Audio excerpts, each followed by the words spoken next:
Welcome again to Monetize Your Influence with your girl, Sherry Summer Bell. I am so excited. I know I always say that, but I'm always excited because a long time ago, when I decided to monetize your influence, one of the things I wanted to do was bring inspiring guests on this show. So you're not just hearing from me, that you can hear from other people and hear about their story and their experience. Now, here's the thing, a lot of times people get on your shows and they're talking about what they're good at, but I like to highlight on my show what makes a person successful, where they are, where they want to be, but the gap that was missing to get them there, we want to share that because chances are if they have that gap, you have that gap too. And I'm so excited because today I have another one of my amazing client with me today, and she's going to tell you her story. Now, as I said before, I don't like reading bios. I like for the individual to talk more about themselves because I want you to hear her story. I want you to hear how she works a 9 to 5 and still able to be successful in her business. I want you to hear how she's helping people in their finance become their rich auntie self, right? So before further ado, I'm going to go ahead and I'm going to add the beautiful Saran Baker to the podcast. So whether you're tuning on YouTube or whether you're tuning in on my podcast, I just want to say y'all welcome. Saran, welcome to the show. How you doing, Queen? How are you? Thank you. Thank you. I'm excited. I feel amazing. You look amazing. um, Yeah, Thank she's you. looking like a rich auntie over here. So tell us who you are. Tell us what you do. Well, my name is Saran Baker, and what I do is I help six-figure women go from chaos to calm in their finances. I define chaos as can't handle any obstacle sent. And I define calm as controlling cash flow, abundance and asset creation, legacy and leveraging your finances. And the M is for mastery and mindset. And part of the reason I developed that framework was because I am a six figure earner, but there was a time when I was earning double six figures and I lost my job. And that is when I learned that very quickly I knew how to make money, I knew how to spend money, but I had no idea how to control it, how to leverage it, and how to grow it. And I also didn't have any control over my money mindset. And so through that process, I was able to, go get the licenses, go get the education. And then I said, let me share this with other women or other rich aunties, as I like to refer to them, because we have to get the other part right. We have to go from just knowing how to spend money and make money to being able to grow it, leverage it, and master it. Oh, that's beautiful. And you heard me talk about this on the challenge about being able to learn how to make the money, manage it, and multiply those 3 steps. So I am all about that. And let me just say this, Saran, because you touch on something that is so important here because I've always been in the space of teaching women how to make money and take back their time with the framework that I Mhm. teach inside of the challenge code. So when you think on that, Mhm. there often I would hear people say, "Well, Sherry, the reason why I'm not managing and or multiplying it is because I'm not making it." What Right. do you say to those women who believe that they're not making enough money to even be multiplying the existing money that they're making right now? That's an interesting thought process because I like to think about money in the sense that money is energy, right? Mm-hmm. And money moves the way you direct it to move. Just like energy moves the way you direct it to move. We're both sitting in rooms. There's some things in the room that you're in right now that we can consider directed energy. The chair you're sitting in, the laptop, the computer, the microphone, all that. But the energy that's not directed is in the air, the particles. You can see that, right? Any scientist will tell you you're surrounded by energy. And it's the same thing with money. We are surrounded by opportunities to make money, but because we're not focused on finding the opportunities to make money and to grow money and to leverage money, we're constantly spending money because we're bombarded with ways to spend the money, but because we haven't changed our focus and shifted our mindset to looking for ways to make money, then we're never really going to be able to do that. If you're constantly focused on doing paying debt, I have debt, you're going to continue to get debt. And it's like Wow. an oxymoron because you think, man, I'm focused on paying off my debt. I'm paying it, but it's not going anywhere. But if you focus on finding the opportunities that create more wealth, you'll find more opportunities to create more wealth. And the debt will literally dissipate on its own because you shifted your focus. And I get it. Been there, done that. When I lost my job, I didn't have the money. It wasn't coming. I didn't know where it was coming from. I didn't have the mindset to shift to move there. And I know it's hard if you're ever in a place where you got to rob Peter to pay Paul, or Jane is looking for Jane is looking for you because you took Joan's last dollar. It's just Wow. the thing that when our mindset changes, our money changes, and it's a universal principle. And it doesn't matter if you believe it or not, it still works. It And does. so the It thing does is work. that when we don't have, we really have to learn to get in the space of what I like to call channeling that energy. And the best way to channel energy is to get grateful for where you are, to Wow. start talking about the things that you are grateful for, getting in a space of gratitude. Even in a bad relationship, if it didn't work out, start focusing on what you was grateful for that you learned from that relationship. Now you're gonna have to keep doing it over and over and over again because sometimes it's tough, right? But it's the same Yeah. thing with our money. What am I grateful for that I have? We all have something to be grateful for. That is so true. I want to touch on something, Saran, because when a person speak, I like to add something to match what they're saying, and because I want to let the listeners and the viewers know that you're not just talking, you're actually walking your talking, walking out what you're talking. And the reason I'm saying that, I remember when you and I first, when you first joined with us, and I tell this story before, and I'm always going to tell the story again. I'm sure I am, because what fascinates me with you is, as soon as you joined, I think that day you got in a car accident. That Same day, day, like same like you day. say yes to join it. And I remember telling Jasmine, well, oh, I guess I said, oh, wow. Well, first of all, we had to make sure you were okay. That's, of course, put that out there first. And then I'm like, well, once that car accident happened, people mindset is, oh, I need this money to take care of my car, me not being able to go to work and all that jazz. So that's the first thing that came to my mind with Jasmine. So let's see where this goes. Because I've had people before who that have happened to, may not be that exact accident, but Mhm. something drastic came up. And then you get that phone call and say, hey, I can't move forward. I know I said yes an hour ago, but I can't move forward. So what fascinates me about you, you did not allow your current situation to dictate where you're trying to be. Can you tell me what made you say yes, even though you're facing a challenging situation, and what gave you? I know why you say yes, but why you kept going even though that's because I've had people call and say, I want to work, I want to invest, I'm ready, I'm tired of where I am, but they didn't do what you did. So it's like same situation, different people, different mindset. Can you talk on that a little bit? So it's interesting because I talk about the accident a lot because, when in the grand scheme of things, there's a lot of things in our lives we can say were defining moments, right? And I feel like that incident, and I use that word very specifically, was a defining moment for me because at 12 o'clock that day, I had spoke to Jasmine, swiped my credit card, made the down payment, which that day happened to be my birthday. And so joining the program was one of my birthday gifts. I'm like, you know what? I'm gonna go ahead and I'm gonna invest in myself. This, I heard everything I needed to hear. This sounds like the direction I've been trying to go in. Let me do it, right? That afternoon at 5:32 p.m., I was in a head-on collision and a car came from the opposite direction and hit me head on. The person who hit me died. I sustained some injuries.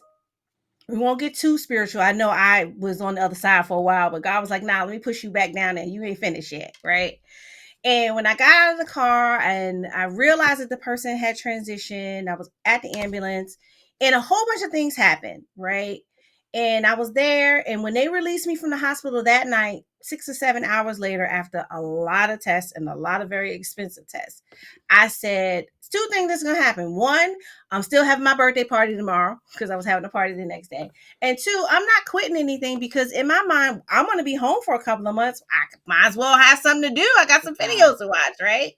And so for me, Hold on it one wasn't. second. Can we hold on one second? Can we just right there, if you're listening or watching, that's when you see the mindset shift. I just want to make you said, you reframe your mind to say, instead of going to, oh my goodness, I need all the money I need to hoard this money, I need to keep this money. You said in your mind, no, this is a great time for me to work on my business now because I'm going to be home for a while. Do you that just that shift of belief is what makes a person more successful. Yeah. Just And it that, wasn't easy. because I know you're gonna go on, but I was like, hold up, I want them to Yeah. hear this part.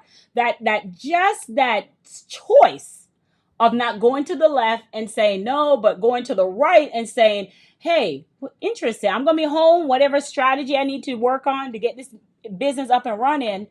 That's what I wanted them to hear. Okay, keep going. Yeah. And no, I mean, and the big thing too was, I mean, the doctors didn't know if I was going to be able to walk again because I had fractured my leg. They didn't know if they were going to have to do. They didn't. There was a whole bunch of stuff that went into it, and I was just like, the whole time I was just like, all right, well, this is going to turn out the way it needs to. One of my best friends was there with me. She's like, "You still trying to have a I said, "Yeah, I'm still trying to." And I got all this other stuff, and I said, "I'm gonna just work on my mindset because the key thing too for me was." I said I wanted to be in a room with people who had positive mindset, and I didn't want to be surrounded by people who wanted to victimize me and to pity me. That's why I don't use the word accident. I use the word incident. Mm-hmm. And because there are no accidents, I don't serve a clumsy God, so there's no such thing as an accident in Ooh, my I room. like that. And so when I look at it, I said, okay, well, I'm going to be home. They don't know about the walking or whatever. What can I do? Well, I'm going to be home anyway. I'm going to just order one of those little tables and I'll just watch videos. I'm going to be home anyway. So I jumped on all the mastermind calls. I was always present and as present as I could be considering the pain medications and all the Understandable. things that they had on me. And I wasn't necessarily 100% cognitively, in retrospect, Yeah. but I wasn't in a place of being down. I didn't let people visit me who weren't going to be positive. I had one girlfriend call me crying. I said, "You can't come by here." And she said, well, I said, because if you're going to be crying and you can't hold yourself together, that I don't need because I'm here at home trying to recover. The energy and the energy that I need in my space is gratitude, is abundance, is healing, is happiness, is joy. I'm not subscribing to any of those narratives. I had meditation music playing the whole time in the background in every room, and all the music when they talk about the frequency music, I had all that stuff. And I even healed faster than the doctors thought. And they said, we had no idea how long it was going to take you to heal, but it's way faster than we were really thinking. Wow. They're like, you healed as fast as someone who may have come in here and had a knee replacement or a surgery. We didn't know how long it was going to take. And my x-rays didn't even show that I even had any damage anymore. Wow. And so in that time I was able to really just absorb a lot of information, listen to a lot of trainings, do a lot of repeat work. I wasn't really physically able to do a lot of typing and stuff like that because it was mostly my right side, mostly my leg, but I didn't have full function of my hands. But I could click enough with my left hand to get to video to play, to hear what they was talking about, to have it synthesized in my brain and to think about it. And that's why even when people ask me stuff, well, where did you learn it? I'm like, well, you got to give me a second because I have to sit down and think about it because I've listened to so many audios, I've watched so many videos, I've been in spaces with many high level coaches, professionals, people talking the talk or going in the direction that I want to go to. It's hard for me to even source some information and some tools because I've synthesized those things together and created my own lane from those things that have existed. So Um, let me point this out really quick. I had Kayla on, and Kayla spoke about her having lupus, and mhm, she was on the last episode. If you haven't heard, you can go check her yeah. out as well. She's amazing. And Kayla was talking about when she was fighting for her life, trying to get a Mhm. kidney because going through dialysis, all those things that she had to go through. And but she was still on the social media. You could not tell that she was going through all this stuff. She didn't want anyone negative around her. And Yeah. listening to you talk, and you're saying different incidents, but you're this the conversation of how it was handled is the exact same way, which Yeah. lead me to believe that high achieving women leave pattern of behavior of success of how they endure situation when they're running the business, how they endure situation. Something you say it's not an accident, you say it's an incident.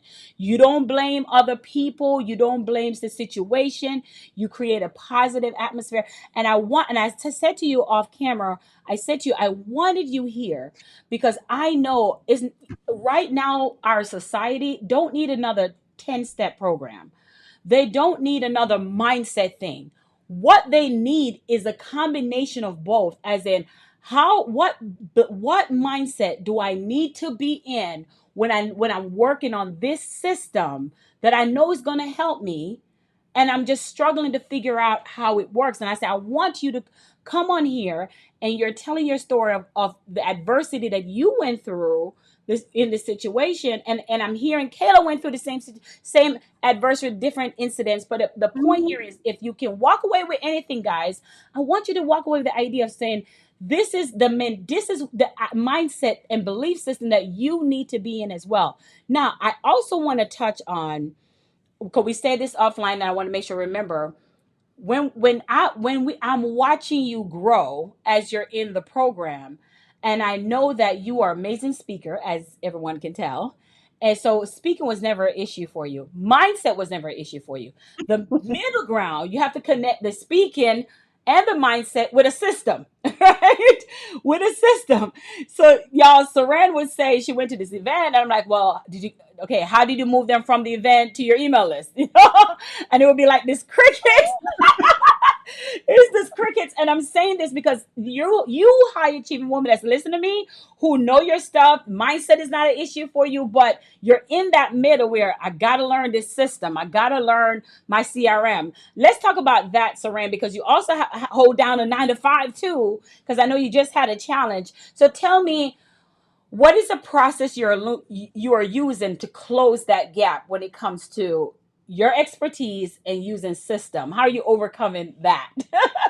So honestly, and I was sharing this with someone else the other day. I met another young lady, and she's in finances as well, but she focuses on stocks. And she had zero coaching. She didn't know half the stuff I knew. And we did some joint work together for an organization. We were kind of put together to do this work. And then when we came out and I saw some of the stuff she was doing, and I was like, you know what, Saran? This is me talking to me. You know what, Saran? You got way more resources and you should be way further along. You need to make it happen. Wow. And I just had to talk with myself like, she's doing it, you can do it too. Not in a sense of, oh man, she's doing it, she's making me look bad, but doing in the sense of she became a wing woman without even realizing it, because it's like, wait, she don't have half of the access, half of the information, half of the tools, half of the people that I can touch that I have, but look at her go. Wow. So And she's I an said, inspiration. Yeah. Saran, that's it. So you talk to self. You talk to I self. said, that's it. You're going to just do it, let go of whatever the ego things are that are holding you back. Now, let's just be clear. I did allow the CRM world to kind of intimidate me, right? And that was a mindset shift that I had to overcome. I allowed it to intimidate me. And then I said, you know what? I'm not going to let some software program outsmart me. And I decided I was going to figure out how to make it break. How am I gonna make this just totally be trash? I I'm gonna love go it. in here and move stuff around and do this I'm just gonna see what happens. And that's what I did. And then I actually found this guy who he broke it down to enough basics for me to make it make sense. I was like, when he said it, it was like, boom, got it. And the thing that he said, listen, if whatever CRM system you're using, the one I'm using right now is based on Go High Level. He was like, if you're using that one, he's like, if you can master using the contact section, you can master using Go High Level. And I was Yeah. like, I know how to manage contacts. my mind, right? And then I'm like, well, let me go see what they doing in here with their contacts. So I started playing around with the contacts, doing the different things, watching the videos, trying to figure out how to do certain things with the contacts. And then it all made sense because even though I had my system and it came with some stuff built into it, to help me get off the ground, I still didn't feel comfortable and confident with it. And then I just said, I'm going to just do it anyway. And then if I got stuck, I just said, you know what, you're gonna have to go old school. And I copy pasted some emails at one point straight into my email account, just emailed everybody. Okay, so hold up right Don't there, forget, because we don't because forget to miss this. You're not gonna miss this session because it wasn't going out the way I needed to. I was like, I'm gonna just, you know what, we're gonna get these people in this room, so I'm gonna just copy paste. It wasn't the best. but, It but wasn't the I want to best stop you right solution, there. I want to stop you right there because I know that when learning the CRM, shout out to Dawn Mars because she's amazing. Because that's where I first got in learning the system as in send out emails without having to do it manually. But yes, there were times, just like Saran says, I had to do it too. I was like, listen, this is not working. I'm going to manually send it out. You do what you have to do till you figure it out. But the more, just like riding a bike, the more that you use something is the more familiar you become with it. So I want to touch on the fact that you, for time purposes, you had a conference, you had a challenge. Let's talk about that one. You had a challenge. This was not your first challenge, actually, right? So you had a challenge, and I'm pointing out that it wasn't her first challenge because I want to show people that you don't stop at one. You get better and you tweak and all that stuff that she just talked about with the CRM. So let me ask you a question. When you say you're throwing out things to what made you decide from the results of the first challenge for you to say, okay, I want to do another challenge? What made you decide, like, all right, that one didn't work. Let me get back up. Let me do it again. Again, I'm saying this because there's somebody out there that will say, I tried this and it didn't work. And what do you say to that person, Saran? well, I didn't feel like it didn't work the first couple of times. I feel like I didn't work it. Mm. See the I shift of felt like mindset. Mm-hmm. what can you do differently? I did, and I did a couple master classes, like 1 hour master classes, and I would get one person who would come, and then the other one it would be like my friend. I'm just coming to support you, just me and her. I'm like, all right, well, we're gonna run through the presentation anyway. Or the mastermind One time, sister support. that was one time it was just me, so I just did the presentation anyway, right? And I did it 4 or 5 times, and but this time was a little bit different. I said I'm going to do a 3-day boot camp challenge. You can put up whatever word you want in there. I called it boot camp. So I'm going to do a 3-day boot camp, and what I'm going to do is I am going to talk about it ad nauseum. I posted about it to the point where my cousin who monitors my Instagram for me, because she knows I'm not old enough, I'm not young enough to handle it appropriately. she she says, Saran, you posted this flyer too many times. It looks like spam. I was like, well, I'll take them down after the challenge, after the boot camp, right? And I posted about it ad nauseum on Instagram, Facebook, So let's um, let's let's start. Let's so TikTok. just so we're in tangents. Let's start over. So you hosted it. What was the name of your challenge that you were doing?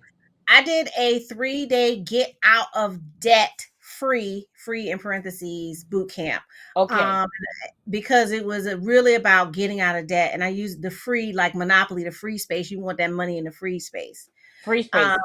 You did that, so and then after you did that, then you set up your CRM, right, to do your emails, to send out your correct, right? So how yeah, was your mindset setting up your CRM now versus the last time getting all that together? I was just trying to get the words in there I wanted to go in. I was like, Mm-hmm. all right, I don't care how it looks. I didn't care if it was pretty, if it had that fancy, all the fancy stuff you see people. I was just making sure the words and the links that I needed to be in there was in there. Perfect I later. wasn't, Perfect later. I wasn't overthinking it. And as luck would have it, Murphy's Law, I screwed up the technology 2 hours right before the boot camp. I am so glad you pointed out. I am so glad. That's why I wanted Oh, you on here. I'm so glad. I I'm so now you screwed up. How many people came to that? How many people signed up? Let's start there. At final count, about 100 people signed up. Even with all the And screwed ups, all the even with all the mess that I went through, and for the 3 days, about 40 people showed up each day, 100 and people those numbers are sign up. pretty good. And those numbers are pretty good for a free event, right? Very good. Very good for a free event. I want y'all to hear me clearly. That's why we're breaking down the numbers. I'm a data girl. So 40 Yeah. people came. Some people may drop off by that for this first, second, or third day, or did they stay on for the 3 days? I never dropped below 33 people 33. Good, that good. attended. This is why So podcasts get good, when you get these numbers. Okay. yeah. So I, a lot of people don't talk about this. Before we get to results, how did you feel about your delivery of your presentation? Because you know the challenge code. Make sure y'all get that book. The challenge Mhm. is all about using your voice as a strategy, using as your presentation. How did you feel? How do you feel about delivering your presentation on all those 3 days?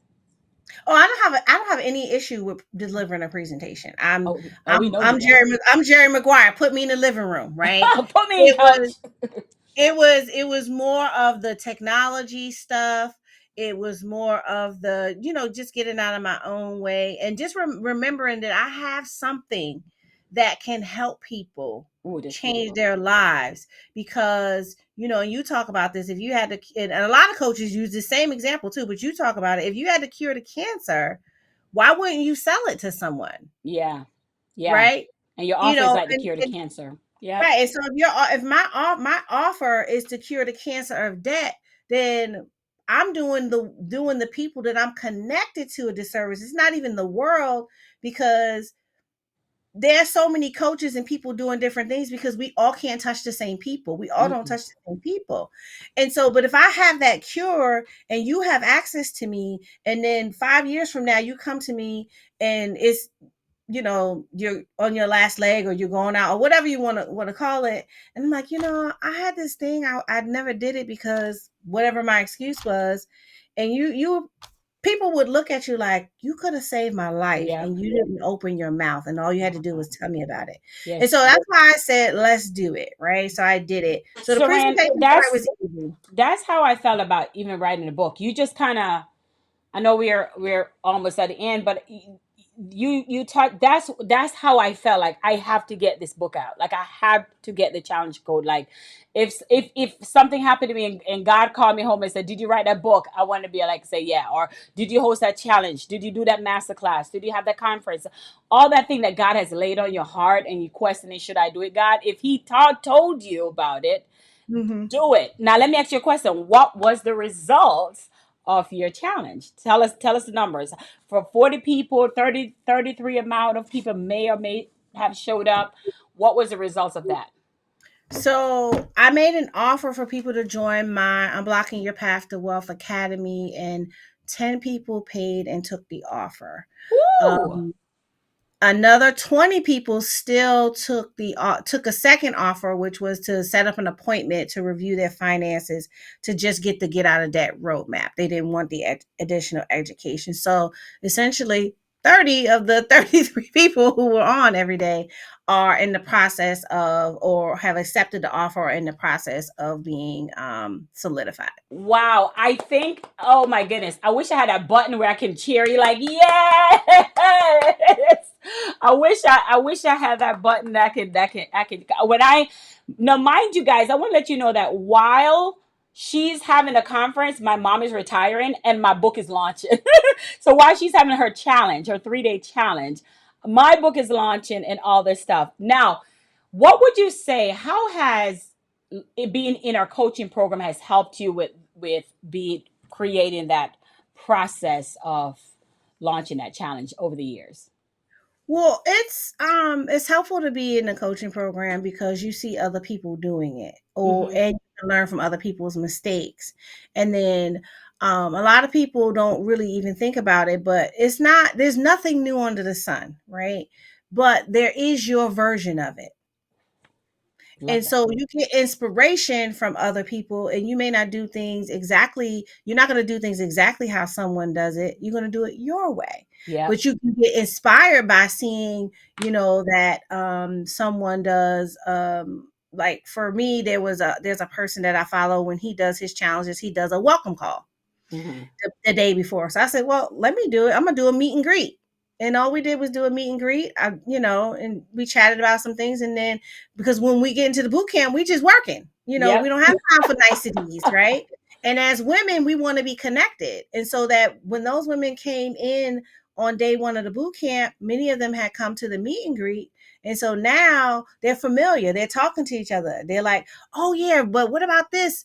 you know, um, Amy, Mary, Michelle. So they're talking to each other in the boot camp. And so when I'm putting them in breakout rooms, they feel comfortable because they've at least been Met each introduced to other one before. another. Yeah, I love Um, that.